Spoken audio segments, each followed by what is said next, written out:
Hello, football fan. You are welcome to Football Extra Site.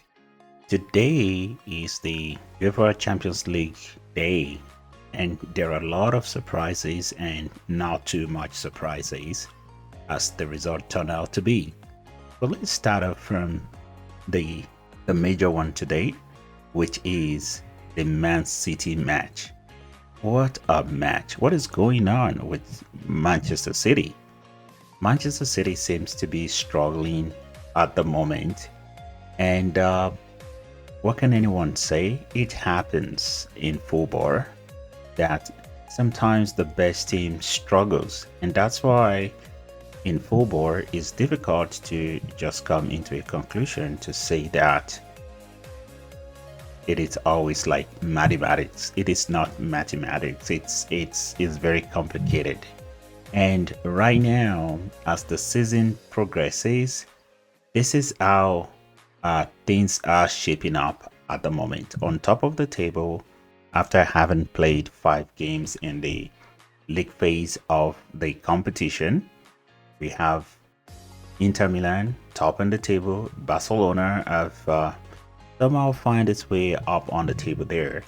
And all of this is because Liverpool is yet to play their own match. And further down the table, we can see in the knockout phases teams that are going to be playing some playoff games just to be able to join the automatic team that qualifies for 8 positions up there. There's going to be the second round where teams are going to be seeded to play teams that are up there. And further down the table again, we can still see a couple of teams there. And this is quite interesting because you have big teams like Real Madrid, Benfica, even Feyenoord that surprise Man City today. It's further down the pecking order. And this is where Manchester City is at this time. Nobody would have predicted that Manchester City is going to be struggling on this table in the manner that they are struggling right now. So, what is going on with Pep Guardiola? Man City really lost 5 straight games, then blew a 3-0 second half lead to draw against Feyenoord. That is unbelievable. But the truth of the matter is that this could happen to any team in the world. Far back in the days, it used to be AC Milan that is like the top of the best of the team around, and they have all the top players. And it happens that there comes a point in time when they begin to slide. There's been that cycle in European football. There's been a moment where Barcelona dominated everybody. There was a time where Real Madrid dominated everybody. And it's that cycle of time always come in football. And when it comes, people need to recognize it and move on. In another development today, we see the match between Sporting Lisbon and Arsenal ending in 5-1 in favor of Arsenal Football SFC. And I just pulled this chart up there because you can see reason why sometimes it is so obvious that football is not mathematics. Look at Sporting Lisbon beating Manchester City 4-1. One would have imagined that they are going to pose a lot of problem for Arsenal. And before you know what is happening, Arsenal already beat them 5 goals to 1. And to add insult to injury, or maybe to add salt to injury, Gabriel pulled this celebration. As soon as I saw this celebration, I was just asking myself, what is it driving at? This celebration could be exclusively given to Victor Gyökeres. Is this a way of sending a signal to Gyökeres and say, hey, come to the Emirates and come do this more? But that will now seem to be like what this is at the moment, because there are news in detail today, talking about the fact that Chelsea is leading the race to sign Victor Gyökeres. For Chelsea right now, it's going to be a complicated situation trying to get a striker in this January window that is going to open, or even in next summer. But one thing is obvious: the team in their squad planning, they have planned to bring in another striker in addition to Nicolas Jackson. In our video that we made yesterday, we talked about this extensively, and these are the list of the strikers that Chelsea has been linked with. And I remember doing some analysis, and I was able to exclude some of the names that have been touted, like Evan Ferguson. That is never going to happen. Chelsea is not going to have that kind of player coming. But if Chelsea is going to have anybody in this January window, I think they need a striker to come in now. And the solution is going to be between three strikers. It's going to be between Victor Osimhen, Victor Gyökeres, Liam Delap.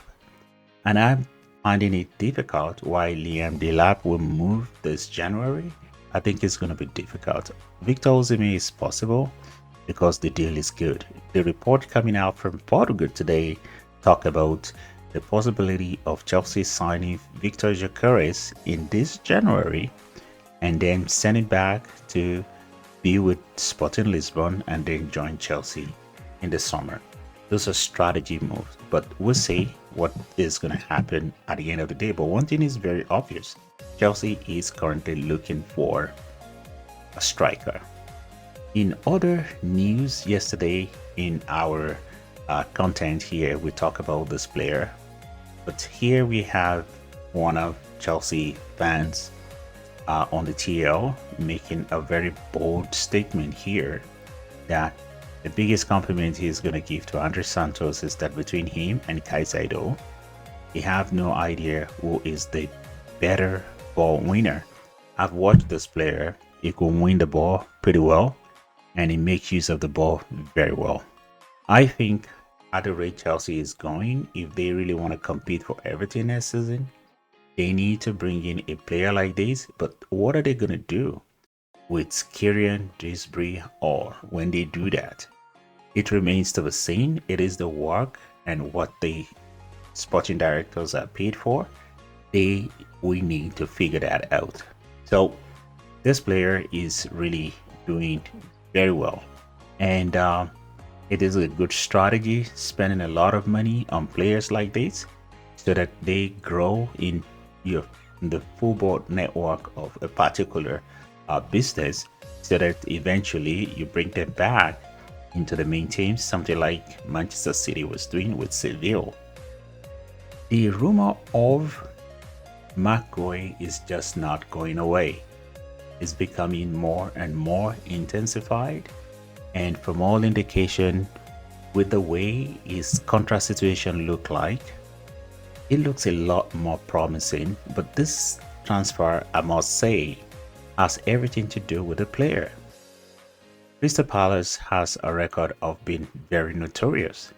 I remember Chelsea was supposed to sign this player that went to Bayern Munich. We're talking about Olise, and Crystal Palace caught that move.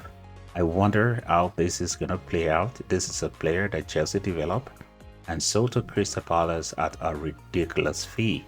This player could have moved to Newcastle this past summer for £70 million. With the time getting closer to the end of his contract, that transfer fee is only going to get lower and lower.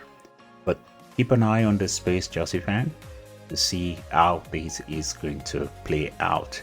So before we round up this content today, we just want to use this opportunity to mention to as many that comes to these sites to look at some of our content. Please remember to hit the like button. You can also subscribe so that when we make new video, you can be one of those that get the notification to see the content. Well, we're going to round up on the note where we talk about Enzo Maresca and the Heidenheim. Our coach has been talking tough in the media. He's been talking about how that they're gonna fight, they're gonna put it on Chelsea and all of that. I'm just paraphrasing all of the things he's talking about, but that is football. Football is complicated. That's where we started this content from today. Chelsea needs to take this match seriously. They need to take it seriously. Go into Heidenheim and be professional. Take the game seriously. Play the game like you playing against any Premier League side and get the win and move on to the next stage. This is what Chelsea have to do. Well, at this point, I'm just going to say thank you for coming around and see you in the next one. Have a good one. See ya.